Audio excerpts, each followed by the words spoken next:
இன்றே டவுன்லோட் செய்து உங்கள் ஃபேவரட் ஷோக்களை என்ஜாய் பண்ணுங்க. மறுபடியும் 2 பேரும் சேர்ந்து ஒரு வயத்துல பிறக்க போறோமா என்ன? அதை நினைச்சு வேதனையா இருக்கு. இது பாருங்க, நடந்தது நடந்து போச்சு. அத பத்தி நான் எதுவும் பேச விரும்பல. அது நமக்கு தேவையும் இல்ல. கும்பாபிஷேகம் செய்யறதுக்கு நீங்க உங்க ஊருக்கு போகணும்னு ஆசைப்பட்டீங்க. நானும் உங்களை அனுப்பி வச்சேன்.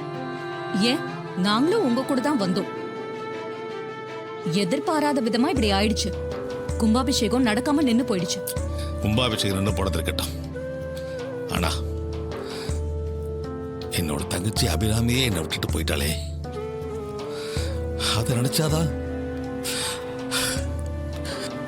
அவளுக்கு போற வயசா? இது பாருங்க, உங்க தங்கச்சி இறந்தது ஒரு ஆக்சிடென்ட். அதுக்கு யார் என்ன செய்ய முடியும்? ஆனா அதனால மத்த விஷயங்கள் எதுவும் மாறாது, மாத்திக்கவும் முடியாது.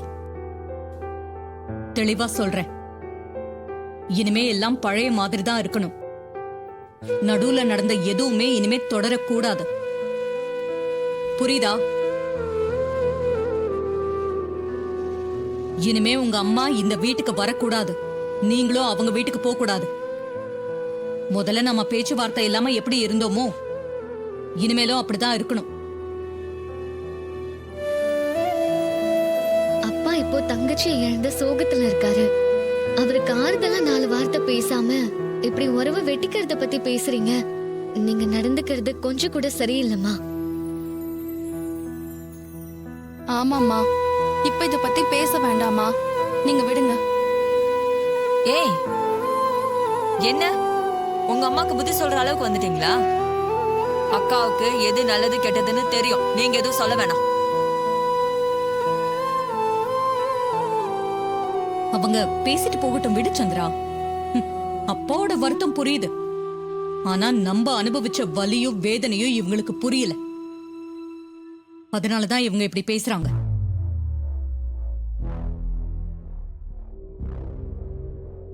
நான் சொன்னது புரிஞ்சிருக்கும்னு நினைக்கிறேன். நான் சொன்னதுதான் நடக்கணும். உங்களுக்கு இதுக்கு மேல எதுவும் சொல்ல தேவையில்லை. நீங்களே புரிஞ்சு நடந்துப்பீங்கன்னு நம்புறேன்.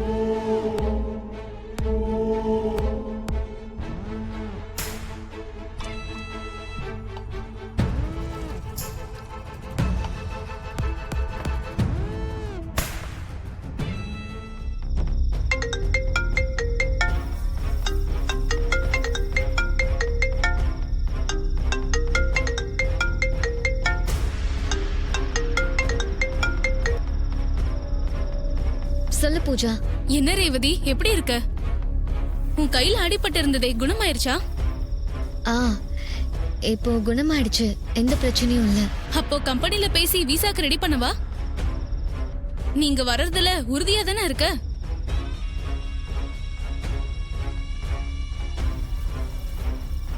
இல்ல பூஜா, இனிமே நான் ஆஸ்திரேலியா வர்றதில்ல, இங்கே தான் இருக்க போறேன். என்னடி திடீர்னு இந்த மனமாற்றம்? என்னாச்சு உனக்கு? இல்லடி, முதல்ல என் ஹஸ்பண்ட் மேல கோவமா இருந்தேன். அதான் அவர் மேல இருந்த வெறுப்புல ஆஸ்திரேலியா வரேன்னு சொன்னேன். இப்ப நான் அவரை நல்லா புரிஞ்சுக்கிட்டேன்.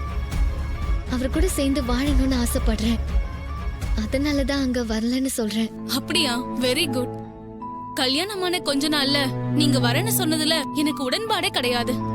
இருந்தாலும் நீ ரொம்ப கம்பல் பண்ணதுனாலதான் சரின்னு நான் ஒத்துக்கிட்டேன். இப்ப நல்ல ஒரு முடிவு எடுத்திருக்க. இதுதான் உன் ஃபியூச்சருக்கு ரொம்ப நல்லது. ஆமாண்டி, அத நான் இப்பதான் உணர்ந்தேன். கல்யாணத்தப்ப என் வாழ்க்கை வீணா போடுச்சேன்னு ரொம்ப வருத்தப்பட்டேன். ஆனா கடவுள் எனக்கு சரியான வாழ்க்கையை தான் அமைச்சு கொடுத்திருக்காருன்னு லேட்டா தான் புரிஞ்சுக்கிட்டேன். இந்த வாழ்க்கையை நான் மிஸ் பண்ண மாட்டேன். என் ஹஸ்பண்ட் ரொம்ப நல்லவர்னு புரிஞ்சுக்கிட்டேன். இனிமே அவருக்காக தான் நான் வாழ போறேன். இனி ஆஸ்திரேலியாவுக்கு வரமாட்டேன். அதுக்கான தேவையும் இல்ல. எனிவே, நீ செஞ்ச உதவிக்கு ரொம்ப தேங்க்ஸ். ஹே, இதுல என்னடி இருக்கு? நீ என் ஃப்ரெண்டு. நீ சந்தோஷமா இருந்தா அதுவே எனக்கு போதும். ஓகேவா? பாய். அக்கா, என்ன சந்திரா, இப்ப துர்கா நம்ம கிட்ட பேசிட்டு போனால, ஆமா. அப்ப அவ கழுத்துல தாலி இருந்த மாதிரி இருந்துச்சு, நீ பாத்தியா? சித்தி, எங்க யாருக்கும் அவ கழுத்துல தாலி இருந்த மாதிரி தெரியல. உங்களுக்கு மட்டும் எப்படி தெரிஞ்சிருக்கும்? சான்ஸே இல்ல. சின்னத்த சும்மாவே இருக்க மாட்டீங்களா? எப்ப பாரு சந்தேகம் சந்தேகம் சந்தேகம். இப்ப இதுல மனப்பிரம வேற. எனக்கு தெரிஞ்சு உங்களுக்கு ஏதோ மனசு சரியில்லைன்னு நினைக்கிறேன். அதனாலதான் இப்பெல்லாம் தோணுது. சரியா தூங்குறது இல்லையா நீங்க? என்ன மாப்ள, கலாய்க்கிறீங்களா? நான் சொல்றதா உண்மை. ஆமா, எனக்கும் தோணுது. துர்கா கழுத்துல ஏதோ தாலி இருந்த மாதிரி தான் தெரிஞ்சது.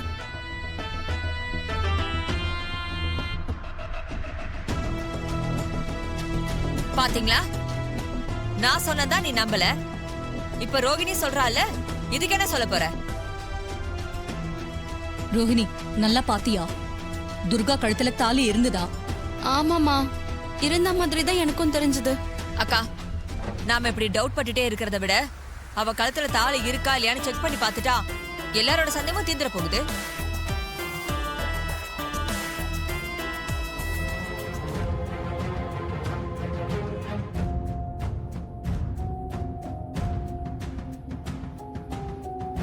ஏன் நிக்கிற?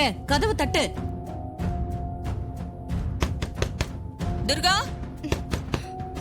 ஏய் துர்கா, கதவு தர. துர்கா, கதவு தர. கொஞ்சம் கூட விவசாயம் இல்லாம பாத்ரூம்ல இருக்கும்போது கதவை தட்டுறாங்க.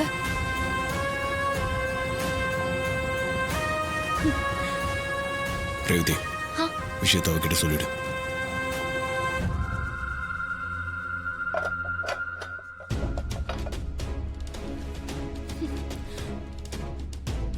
துர்கா, கதவை திறக்காத. என்னக்கா, அவங்க ஏன் கூப்பிடுறாங்க? நீ ஏன் திடீர்னு எட்டி பார்த்து பேசுற? அறிவு கட்டும் முண்டும் இப்படி அடி நடந்துப்ப. என்னக்கா, என்ன செஞ்ச? ஏய், தாலி வெளியில இருக்கு பாருடி. ஐயோ, ஹாலுக்கு நீ வந்தப்போ சித்தி அதை பாத்துட்டாங்க. அம்மா கிட்ட அவங்க சொன்னதால அதை செக் பண்ணத கதவை தட்டுறாங்க. ஐயோ, என்னக்கா சொல்ற? சித்தி பாத்துட்டாங்களா? ஆமாடி, நீ கேர்லெஸ்ஸா இருந்தா என்ன பண்ணுவாங்க? துர்கா, துர்கா, கதவு தர.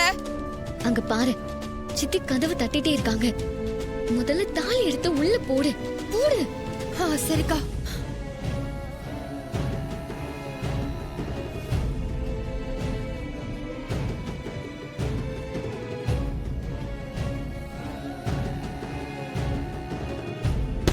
துர்கா, கதவு தர.